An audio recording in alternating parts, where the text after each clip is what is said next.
Bonjour.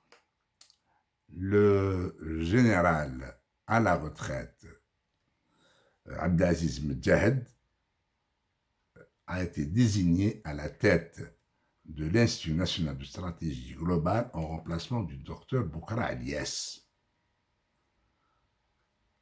L'information ne peut pas être une information anodine, parce que le général Medjahed Abdelaziz était le conseiller chargé des affaires de sécurité et de défense auprès du président de la République.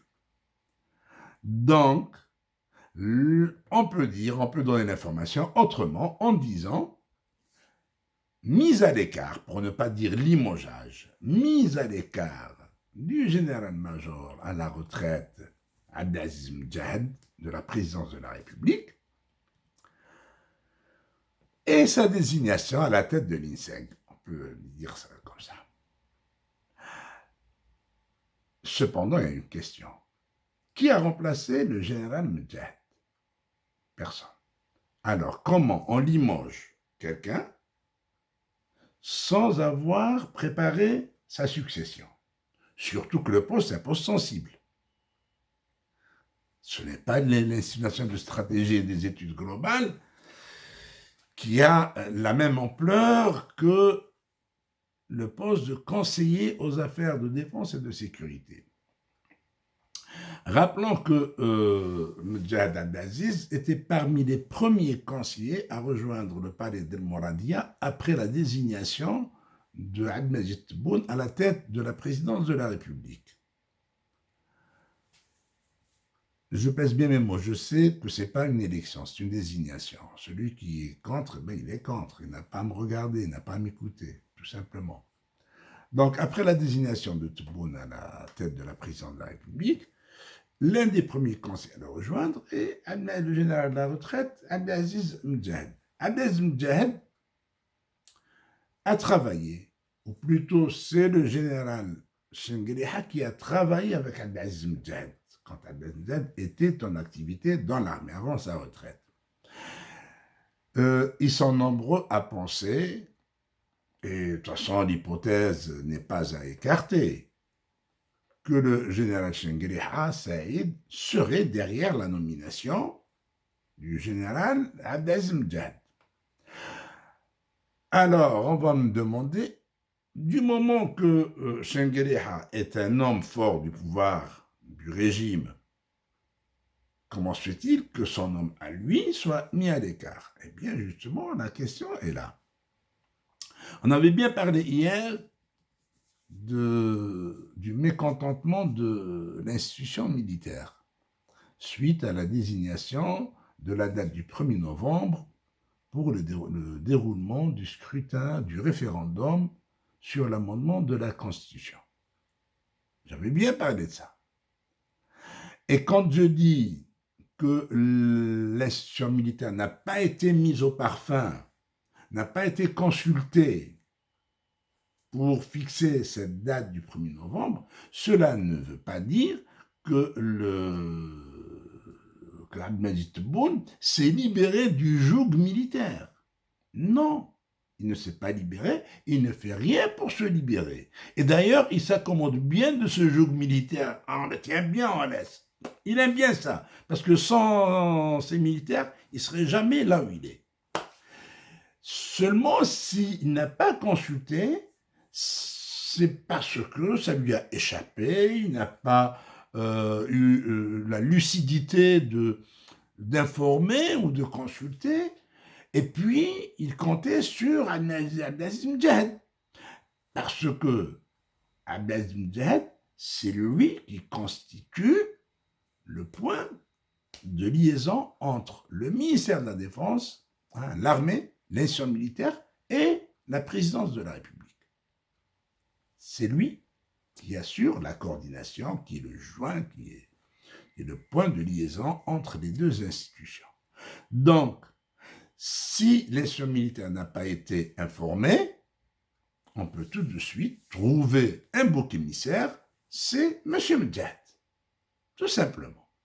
Et voilà comment on met à l'écart, on limoge le général Medjahed, Dardar, sans préparer sa succession, sans rien du tout. Allez, au revoir et merci. Et pour ne pas donner l'impression qu'il s'agit d'un limogeage disciplinaire, d'une mise à l'écart disciplinaire, on ne le renvoie pas à la maison, mais on le désigne à la tête d'une institution qui compte pour des prunes. En Algérie, un institut de l'envergure de l'Institut national supérieur des études de stratégie globale, plutôt de stratégie des études globales, ça compte pour des prunes. Pourquoi? Parce que l'Algérie n'a jamais été gérée sur la base de critères scientifiques. Cet institut qui a été créé en 1984 et qui avait à sa tête le docteur Boualem Ben Hamouda, si on prenait en considération les études qu'il faisait, parce qu'il regroupe la crème de l'élite, c'est le Gotha des intellectuels qui est censé être dans cet institut. C'est le Gotha, c'est l'élite, c'est la crème. Si on tenait compte des études des chercheurs et des membres de cet institut, l'Algérie ne serait pas là où elle est aujourd'hui. Complètement déglingué, un pays complètement déglingué sur le plan politique, social, économique, tout, rien ne va. Pourquoi? Parce que c'est un pays géré par le copinage, la rapine, la corruption qui est érigée en système, tout sauf la science. On n'a pas besoin de concept de scientifique. Voilà. Alors, maintenant, quand on met à la tête de cet institut un général dont les capacités scientifiques ne sont pas prouvées, et qui n'a aucune, pour ne pas dire qu'il n'a aucune capacité scientifique pour être à la tête d'un institut pareil. Un institut pareil, on ne le gère pas à coup d'ordre militaire. Non, il faut avoir dans le combass, comme on dit en algérien. Il faut avoir dans le cerveau. Ça. Donc, conclusion, le général Medjahed paie les pots cassés de ce petit différend qui a opposé la présidence de la République au ministère de la Défense, aux hommes forts de l'armée, appelons-les comme on veut. Voilà. Et espérons que ça ne va pas encore se détériorer, parce que déjà, l'État algérien est très fragile.